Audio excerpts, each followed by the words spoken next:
Very well, everyone, welcome back to Let's Play Vagrant Story. So last time we made it out of the wine cellar to the catacombs. And we're here in the first room. And I would like to start this episode by pointing out something on the menu. The quick manual. The quick manual is the tutorial. Everything is explained here. Every single topic in the game. Most of the stuff is pretty nice, and not only you have like different topics you can look through, like for example magic here, which is it's actually formatted pretty well. You got like stuff that's like highlighted too. You also have readme. This is the tutorial. It pretty much tells you all the important stuff. So yeah, this is pretty nice because suppose you haven't played this game in a while, just picking back up and you forgot many of the main mechanics, just go to quick manual, have a read. There you go, and that's very useful. Other than that, yeah, let's just move on. Nothing else to do here. I don't know if we will finish the catacombs today. I don't know, do I want to use this weapon against these guys? Actually, I kind of do. Let's just go ahead and use the spear that we have here. This is a new enemy. This is a... not sure what they are called, but they're dogs that can breathe fire. They're much more resilient than the silver wolves we found so far. Not a big of a deal. We'll just kill it. Move on. Is there anything interesting in this room? But no. But you can see like clearly these are catacombs. You can see that. I think there's another room like this. Yeah, I think if I'm good enough I can actually demonstrate something that I will explain in a couple of videos in this room, because there is a skeleton right there. It's lying on the ground. It's not aggressive, and if I hit it or if I hang around this room too much it'll wake up. I want to go ahead and switch to this. Look at my... no, I'm good here. Okay, and sure, put up a shield. Now I want to hit this guy. This guy has only a right arm. It does not have a left arm. Can I hit it again? No, okay. I didn't want to do a critical hit, but whatever. There's a room. There's a room. There's a trap right in front of me here in the tile right in front of Ashley right now. So don't step on it. I'm not going to do it on purpose to show it, but there is a trap there that deals damage. Sure, swipe this bat out of the air. And now, honestly, there is a exit up here that I want to get to. And if I can get it... if I can get there without killing any enemy, that would be great. But I'll have to if they bother me while I move these boxes around. Hopefully they won't. Let's do that. Up we go. And we can transport this box up a level. There it is. And then we place it over here, right? There we go. Dump up here. This room is optional, but it does have a treasure that I kind of want. So yeah, let's just do that. Oh, there we go. Now we're getting them. Weapon light +1. See, now when I don't need them, I get them. This is what I was trying to get last episode. That was just... come on. That I was just trying to, and it wouldn't work. Sure, keep going. Okay, good. There's a chest in this room that is up on this platform on the upper left, and I need a box to reach it. There we go. Alright. This... there's a lot of things. You have a pink squirrel, which is similar to that weapon I was just using, except it has a different damage type. This one is blunt because it's like a mace. Crossguard, that's a grip. That's part of a weapon, basically. Armor, boots, another gem that increases power against undead. I don't really need it right now, but sure. And some healing items. Pick everything up. Now let me check out that new weapon I just got. No, I'm not.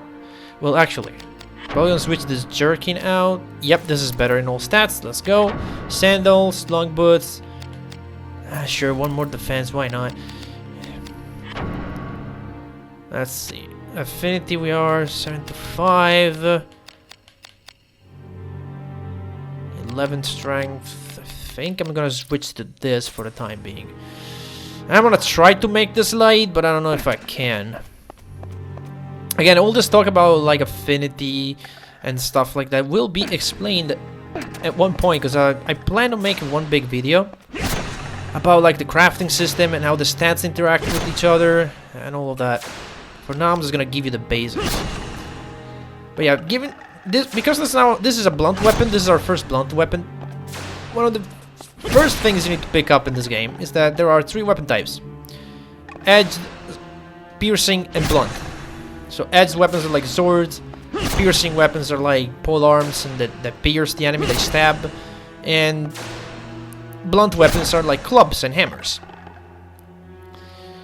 And different enemies have different resistances to these types, and so if a weapon doesn't work, you might want to switch to another one and see if that suddenly does more damage. And then there's a lot more stuff, but again, they will be explained. So this guy, I could just switch weapon actually. Let me go ahead and put up my rusty nail, because I'm using this against beasts, and I kind of want to keep that up. Except this got water now. I don't need water. I need beast. I don't need water. I need beast. Game, please. Is there any other thing in here? Oh, there's an undead there. Sure. Let's go ahead and equip Pink Squirtle again. Usually skeletons tend to be weak against blunt. A little less against piercing. As this, it works, but it doesn't work as much as blunt does.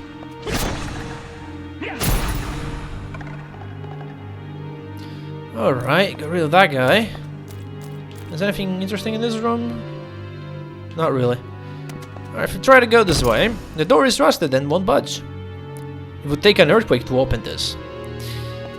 Alright then, let's go ahead and trigger an earthquake, I guess. Yeah, the only other option is this room, and this room has the first big difficulty spike of this game. For new players, at least. This guy, it's a ghost. And you have 1 minute to kill it. So, let's see if I can target it from here. I will try to degenerate it. There you go. This ghost has 2 attacks. It's got degenerate, just like we do. And it's got a spell that we can actually block, because it's physical based. Oh god, okay, regenerate, sure. I can try to get the timing. No, but I missed it. It's fine. I cannot block the strength down effect at any point, so yeah. I'm just gonna have to contend with that. I can use this break card if he deigns to come close a little bit. I might be able to. Yeah, I don't do a lot of damage. Sure. Let's see. I might miss, and if I miss, I still lose HP. Alright. Let's see here. 1 damage only. Yeah. That breaker sure helps. Doesn't help that I have strength down. Solid Shock is a spell that has physical attributes, so we can block it with Impact Guard. Sure, let's try some chain. See how that goes. Now it doesn't matter that I'm doing single digits here, because this guy doesn't have too much health. Alright, that's it. Don't want to go over 8 chains, because if you start going up, above 8 chains, your risk starts to skyrocket. Like, you gain 10 points of risk every time, so yeah, not really that great. Didn't want to do that. Break hard. Let's see if I can hit him. Unfortunately, the fact that he lowered my strength really hurts. If you don't defeat this guy in under a minute, he just leaves. But yeah, I didn't see. He doesn't have too much health. It's got like maybe 60 HP, 50 to 60 HP, I think. Might be more. I don't know. He dropped the Cure Bulb and Elixir Kings. Sure, that we'll definitely use. I still have to use the elixirs from last time, but that triggered an earthquake. Now, if you want, you can open this chest, and there's some stuff in it that you can use. There's a Shandigab. That's a new weapon type. It's a greatsword. It's a two-handed weapon. Knuckles and Elixir Queens that enhances HP. So grab all of that. Now, this ghost, really you want to use the mace that I just used to kill it, because the ghosts tend to be weakest against blunt weapons. Edged works too, but not as good as blunt. Definitely do not use piercing, they're very resistant against it. Not again! And there we go, that's the earthquake we needed.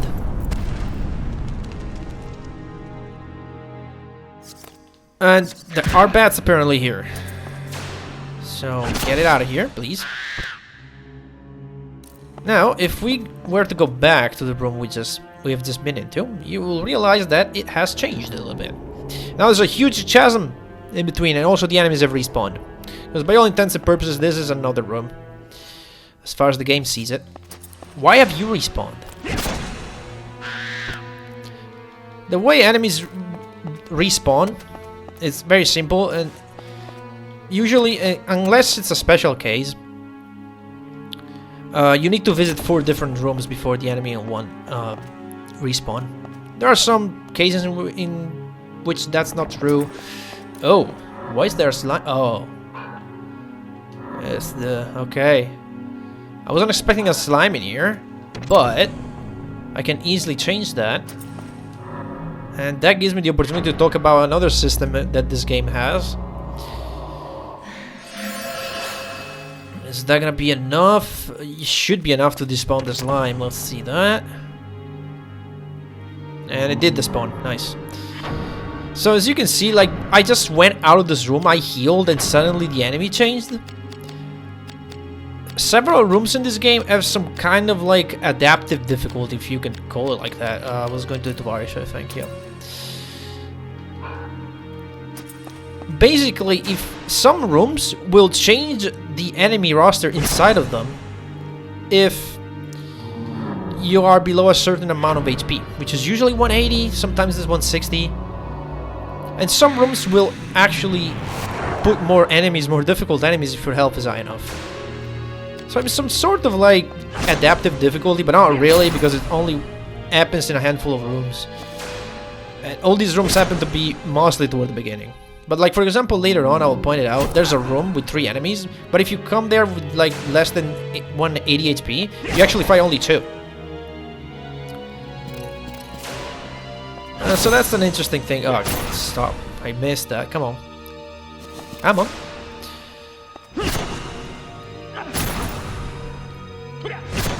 Right. Okay, got you. There's another enemy in this room, though. Oop. What was I going with? I was talking about something before I started talking about the adaptive difficulty. I forgot. Oh yeah, the respawning. The enemy is respawning. So like, for example, these guys will never respawn unless I visit 4 different rooms other than this. And there's a new box, so this box cannot be picked up. It can be destroyed, but it can only be pushed. So because we want to exit the room this way, since there's an optional area, I'm gonna push that box over there and then put this box on top of it. Nope, no. Put that down, Ashley. And climb up. And I'll heal myself before going in there. Oh yeah, the elixirs. I have a bunch of elixirs that I want to use. First of all, I'm gonna go into the item menu and do sort and sort again, so they'll sort by type. There we go, that's a little bit better. So we have an elixir kings that increases my strength.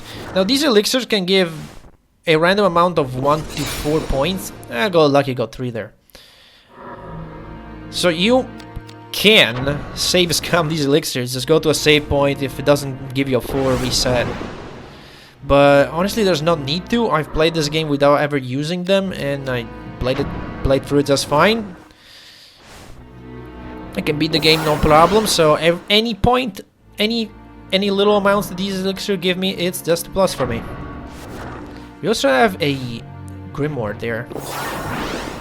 I should probably use that. Let's take a look of our weapons real quick.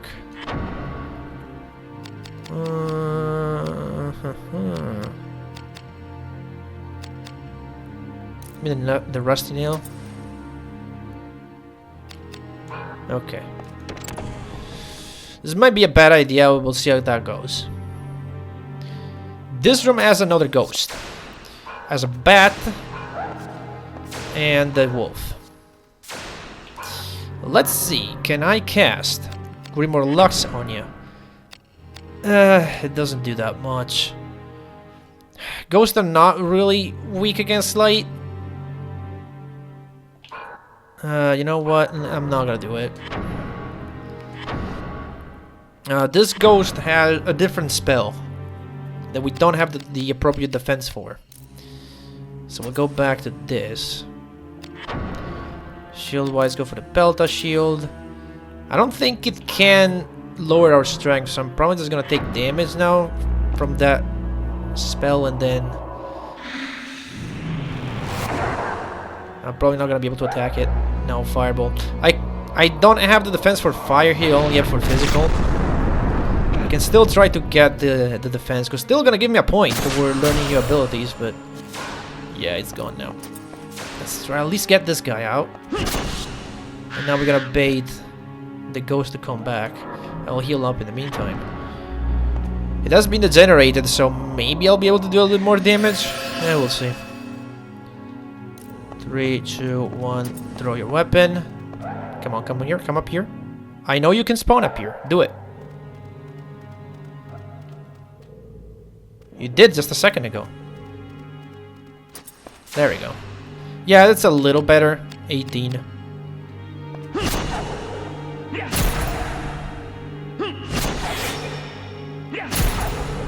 There we go, see? They're not that bad. They're definitely one of the most annoying enemies this early on, because you don't really have a lot of ways to deal with them. Oh god, really? Fire Breath? Okay, that did only about 27 damage. So as you can see, that move is the first example of a multi-target move. Because Ashley's body is divided in 5 parts... Okay, well, hang on a second. Hold on that thought.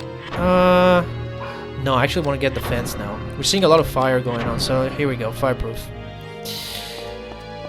So I'm gonna give you a crash course on body locations. See that Ashley's body is divided in 5 parts?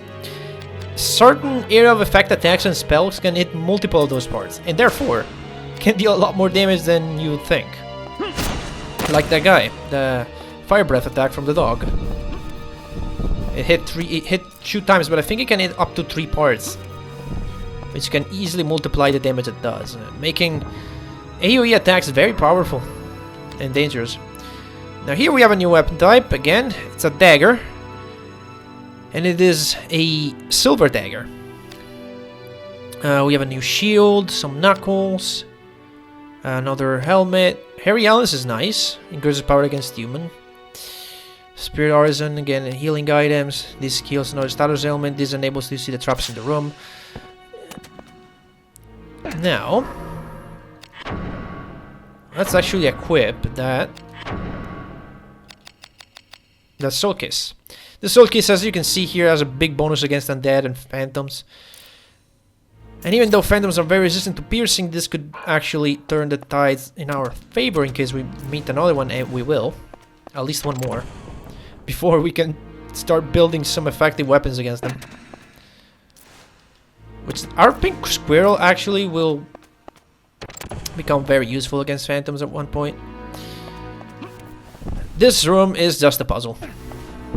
So, yeah, we're just gonna do this puzzle. It has several solutions, but in all of them you have to transport a box up here, and then the way I do it is I push this rock here, jump over here, put this rock over here, and then put the box on top of them. And that will allow me to do a jump high enough. Nope. A jump high enough to reach the exit. Now, if I were to go back here, you would see that the puzzle is reset. So if I jump down and I want to go back, I'll have to redo it. Now, if I go out from this room and go back in,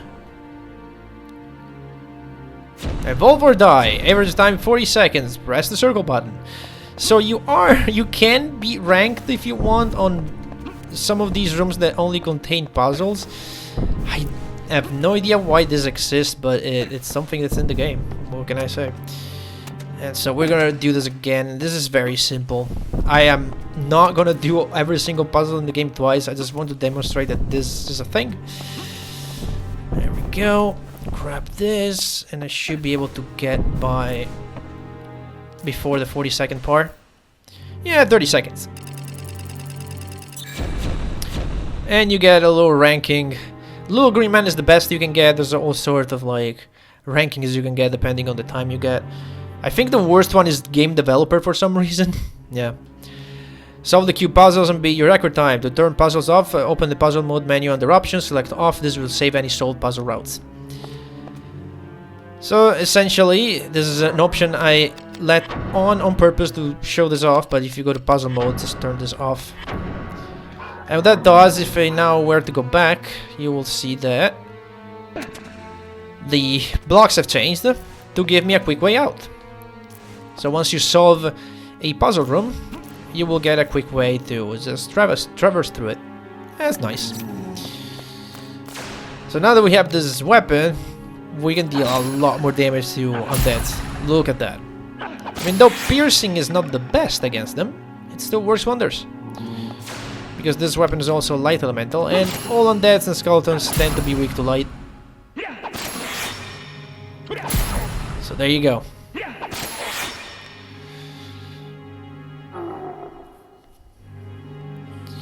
Okay, do we got a drop from you? Oh, that's the cure bulb, sure. Where are we? Alright, this room. You know, I think this is a good point to actually stop. It's been 20 minutes, and if I don't stop here and I finish the catacombs, the next episode will be extremely short. I have to bounce things out a little bit.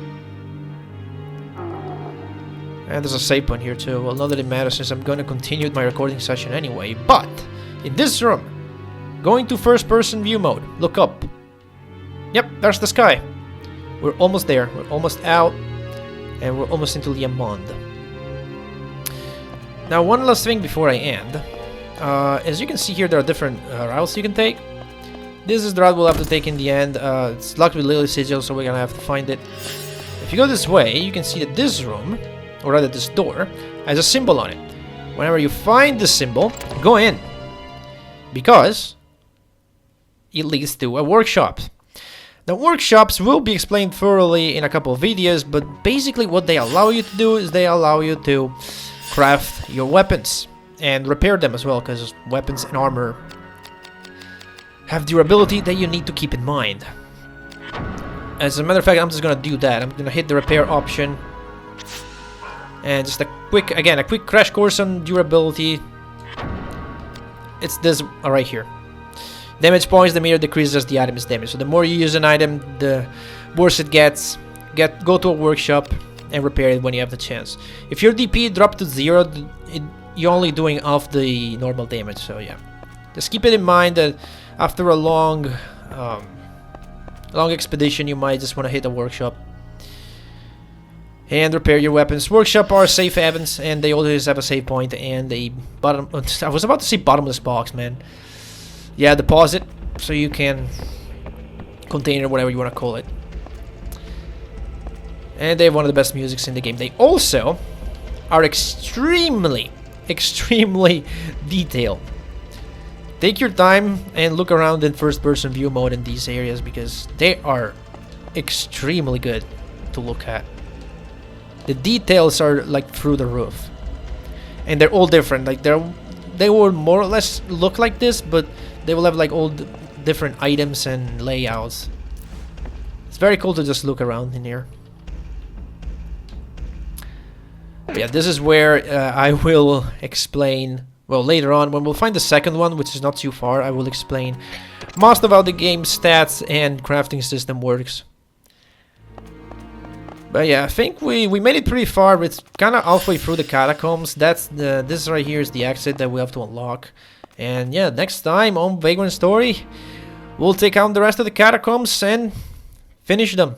And probably beat a boss. See you all in the next episode.